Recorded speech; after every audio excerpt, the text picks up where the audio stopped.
तो स्वागत है दोस्तों आप सभी का एक बार फिर से आपके अपने YouTube चैनल MSKBM इंस्टीट्यूट में दोस्तों।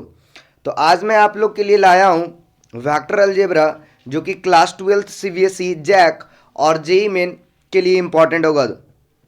ये जो लेक्चर होगा, ये जो वीडियो लेक्चर होगा, इसमें आप अपने बोर्ड के लिए भी अच्छे से प्रिपेयर कर सकते हैं इस लेक्चर के माध्यम से, और जेईई मेन के लिए भी प्रिपेयर कर सकते हैं दोस्तों। तो इस लेक्चर में या ये जो सीरीज चलने वाला है दोस्तों, इसमें मैं आप लोगों को board pattern plus JEE main pattern cover करता चलूंगा। तो आशा करता हूं जब आप ये वीडियो अंत तक देखोगे तो आपको दोनों वाले केसेस में आइदर बोर्ड पैटर्न और जेईई मेन पैटर्न दोनों आपको बहुत अच्छे से क्लियर होगा और आप अच्छे क्वेश्चन बना सकते हो दोस्तों इजिली वे में। ठीक है दोस्तों, तो चलिए हम लोग स्टार्ट करते हैं वेक्टर अलजेब्रा, स्केलर प्रोडक्ट और द डॉट प्रोडक्ट। ठीक है, तो स्केलर प्रोडक्ट और द टू वेक्टर्स क्या बोलता है? Scalar product of the two vectors like A and B क्या बताता है? ये बताता है ए डॉट बी। ये क्या बोलता है? A dot B. इसको हम लोग कैसे रिप्रेजेंट करते हैं दोस्तों? ए डॉट बी के माध्यम से हम लोग इसको रिप्रेजेंट करते हैं, मतलब इसको डिनोशन कैसे करते हैं? ए डॉट बी से। तो आखिर ये स्केलर डॉट प्रोडक्ट है क्या? ये ए डॉट बी है क्या? डिफाइन कैसे करते हैं? तो it will be define as mod of A into mod of B into cos theta. अगर हम ए डॉट बी की बात करें, अगर हमारे पास यहाँ पे दो वेक्टर है like A vector and vector B, तो उन दोनों का डॉट प्रोडक्ट क्या होने वाला है? Mod of vector A into mod of vector B into cos theta. तो चलिए सर, वेक्टर ए पता है तो मॉड तो निकल जाएगा, वेक्टर बी पता है तो भी उसका मैग्नीट्यूड निकल जाए। ये कॉस थीटा कहाँ से आ गया? तो थीटा जो है दोस्तों, ये है angle between vector A and B. देखिए यहाँ पे अगर वेक्टर ए इस डायरेक्शन में है और वेक्टर बी आपका अगर इस डायरेक्शन में, तो वो जाहिर सी बात है ये दोनों के बीच एंगल थीटा बन रहा है। तो this is the angle theta between A and B, this is the angle theta between A and B. ठीक है, तो यहां से हम लोगों ने पाया कि ये जो कॉस थीटा है वो आया है A dot B upon mod of A into mod of B. अगर देखो यहां से A dot B A dot B को अगर हम डिफाइन करते हैं mod of A into mod of B into cos theta, तो कॉस थीटा क्या होगा दोस्तों? Mod of A into mod of B को इसके नीचे लेके आ जाओ तो ये हमारा वैल्यू मिल जाएगा दोस्तों। ठीक है, तो यहां से कॉस थीटा बराबर हो गया A dot B upon mod of A into mod of B. अब ये थीटा थीटा क्या सर, कहीं भी कुछ भी ले सकते नहीं। थीटा अगर हम लेंगे तो जीरो से पाई के बीच में ले सकते हैं, जीरो से पाई के बीच में, जीरो से पाई के बीच में, मतलब जीरो से 180 डिग्री, मतलब 0 डिग्री से 180 डिग्री। और रेडियन में बात करें तो 0 रेडियन टू पाई रेडियन। अगर आप बोलो सर 360 क्यों नहीं ले सकते, तो आप निगेटिव डायरेक्शन में भी जा सकते हो। ठीक है, तो वो कवर अप हो जाएगा। ठीक है, तो जीरो से पाई लेंगे तो वो सफिशियंट है, वहां से हम लोग angle between A and B आसानी से फाइंड कर सकते हैं, क्योंकि दो बी वेक्टर के बीच जब मैक्सिमम एंगल लोगे तो कितना लोगे? या तो जीरो लोगे या तो 180, जीरो लोगे या तो 180, मिनिमम जीरो लोगे और मैक्सिमम 180। ठीक है, जैसे अगर मैं बात करूं यहाँ पे, जैसे मान के चलो ये वेक्टर ए है और वेक्टर बी है, मिनिमम एंगल कितना बनेगा जब इस पर रिसाइड कर जाए? तो ये एंगल जीरो बन रहा है यहाँ पे, इसके इसमें थीटा कितना हो रहा है? जीरो हो रहा है दोस्तों। और अगर मैं मैक्सिमम एंगल बात करूँ, मान लो ये वेक्टर ए है तो ये वेक्टर बी ले लो, तो ये एंगल कितना बनेगा? 180। ठीक है, तो ये मैक्सिमम तो पॉसिबल 180 ही होने वाला है। ठीक है दोस्तों, तो मैक्सिमम एंगल जीरो से रेंज किया ना लेंगे, जीरो से 180 डिग्री। तो यहां से ये वाला जो फॉर्मूला है ना, ये कॉस थीटा बराबर A dot B upon mod of A into mod of B, ये बहुत इंपॉर्टेंट है। किस केस में? जब हमको angle between A and B find करना है, angle between A and B find करना है, तो वहां से हमको कॉस थीटा का वैल्यू मिल जाएगा, कॉस थीटा का वैल्यू मिल जाएगा तो थीटा का वैल्यू मिल जाएगा। अब ध्यान दीजिएगा यहाँ पे क्या ध्यान देना है, अगर ए को जीरो ले लूं या बी को जीरो ले लूं, मतलब ये कह रहा हूं कि वेक्टर ए को जीरो ले लो या वेक्टर बी को जीरो ले लो, तो क्या उस केस में क्या हम थीटा फाइंड कर सकते हैं? नहीं फाइंड कर सकते।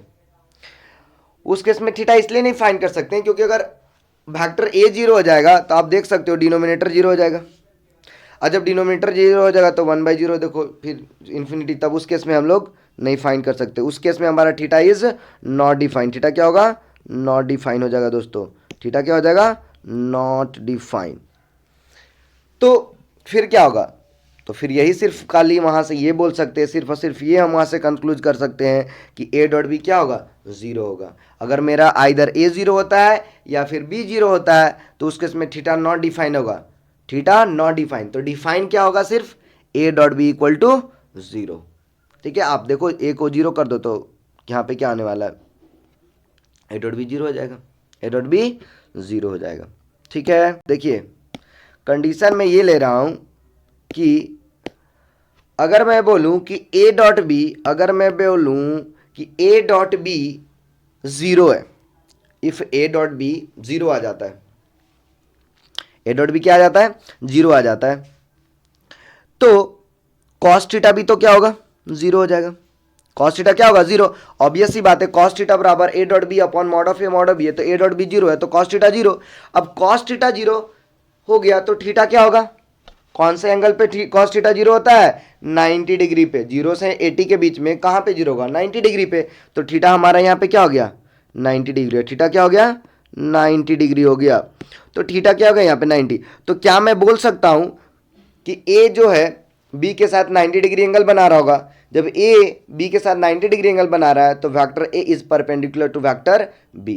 तो जब कभी भी दो वेक्टर के बीच एंगल 90 डिग्री बन रहा है तो उस केस में ए डॉट बी क्या होगा, 0 होगा। या हम रिवर्स बोल सकते हैं कि ए डॉट बी अगर 0 है तो दो वेक्टर के बीच एंगल कितना बन रहा होगा, 90 डिग्री बन रहा होगा दोस्तों। तो ये वाला चीज़ आपके लिए बहुत ही इंपॉर्टेंट है, बहुत जगह ये यूज़ होगा कि अगर दो वेक्टर के बीच एंगल 90 डिग्री बन रहा है तो वो वेक्टर के डॉट प्रोडक्ट क्या होने वाले हैं, 0 होने वाले हैं। ठीक है, तो चलिए आपके सामने एक क्वेश्चन है। ठीक है, ये आपका एनसीईआरटी का ही क्वेश्चन है। बोल रहा है so that the factors 2i minus J plus के, i minus 3j minus 5k and the 3i minus 4j minus 4k form the vertices of right angle triangle, form the vertices of right angle triangle. अब ये right angle triangle बन रहा है, तो मान लो कि ये राइट एंगल ट्रायंगल बन रहा है। अब हमको नहीं पता किसको कौन सा वेक्टर लूं, बट इतना कंफर्म है कि राइट एंगल ट्रायंगल बन रहा है। जब राइट एंगल ट्रायंगल बन रहा है तो मान लो कोई अगर ये वेक्टर ए है, ये वेक्टर बी है और ये वेक्टर सी है, जो कि यहाँ पे आपको 3 वेक्टर दे रखे हैं ना। मान लीजिए सपोज कर लीजिए हम उसको ए बी सी नाम दे दिए। अब कोई दो के बीच तो 90 डिग्री बन ही रहा होगा, तभी तो ये राइट एंगल ट्रायंगल बन रहा है। और जब ये दो के बीच 90 डिग्री बन रहा है तो उसका डॉट प्रोडक्ट कितना होने वाला है, 0 होने वाला है। तो अगर मैं यहां से प्रूफ कर दूं किसी दो वेक्टर के बीच, एनी टू वेक्टर के बीच, मतलब डॉट प्रोडक्ट बिटवीन, मैं यहां से ये बताना चाह रहा हूं कि डॉट प्रोडक्ट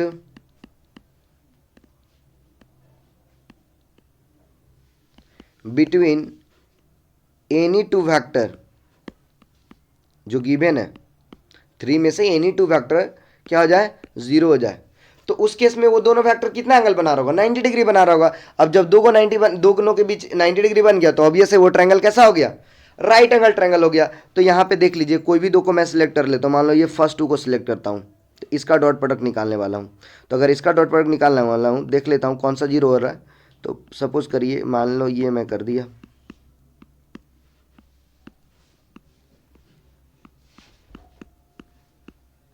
ठीक है।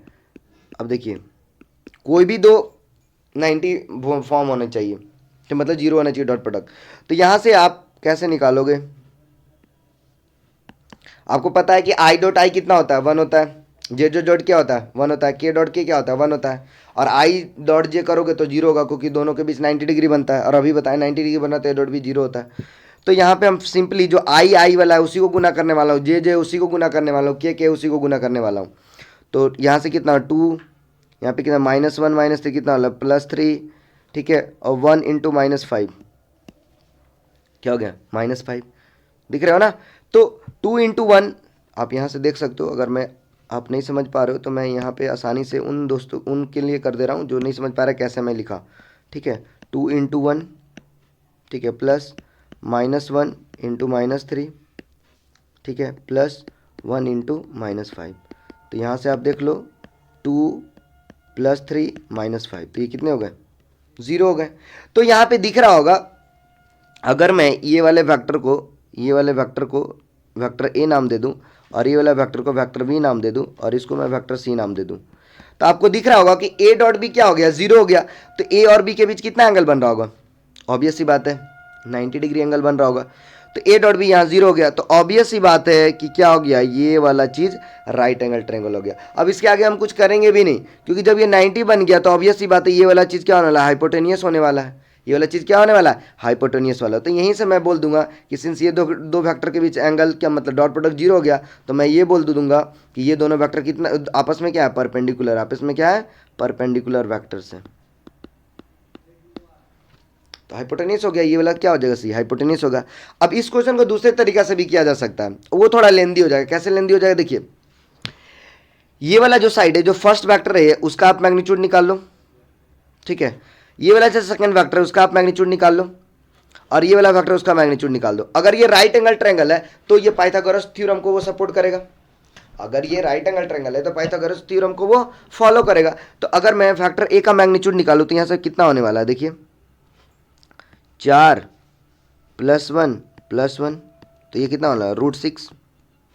अगर मैं बी की बात करूं तो इसका मैग्नीट्यूड कितना होने वाला है, 1 9 25, तो कितना हो गया, √35। और अगर मैं सी की बात करूं तो सी वाला का कितना मैग्नीट्यूड आने वाला है, देखिए 9 + 16 + 16, तो ये कितना हो गया, 41। अब देखिए ये राइट एंगल ट्रायंगल होगा तो पाइथागोरस थ्योरम सपोर्ट करेगा। तो अगर मैं a² + b² बोलूँ, मतलब mod of a² + mod of b², अगर mod ऑफ c² आ जाए तो ये पाइथागोरस थ्योरम हो जाएगा।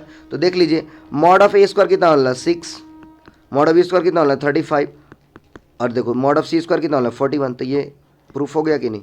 तो यहाँ से LHS = क्या हो गया, RHS, मतलब हम ये बोल सकता हूँ कि ये पाइथागोरस को सपोर्ट कर रहा है। तो ये फाइनली प्रूफ हो गया कि ये वाला जो गिवन वेक्टर्स है वो राइट एंगल ट्रायंगल सी फॉर्म करेंगे। तो आइदर आप पाइथागोरस थ्योरम का हेल्प ले लो, तो उसके इसमें आपको मैग्नीट्यूड निकाल के पाइथागोरस थ्योरम को आपको फॉलो करवाना होगा, और नहीं तो आप डॉट प्रोडक्ट को यूज़ करके बहुत आसानी से इस ट्रायंगल को प्रूव कर सकते हो, ये 3 वेक्टर्स को कि ये राइट एंगल ट्रायंगल्स फॉर्म करेंगे, ठीक है। तो ये डॉट प्रोडक्ट वाला ज़्यादा आसान है, तुरंत आप कोई भी 2 वेक्टर क्या है, दो गो वेक्टर के बीच डॉट प्रोडक्ट निकालना तो बहुत आसान है, फटफट गुना कर दीजिए, है ना। आई के साथ, जे के साथ, के साथ, कोई भी 2 को फटफट गुना हो गया, 0 आएगा तो ऑब्वियस सी बात है परपेंडिकुलर होगा, ठीक है।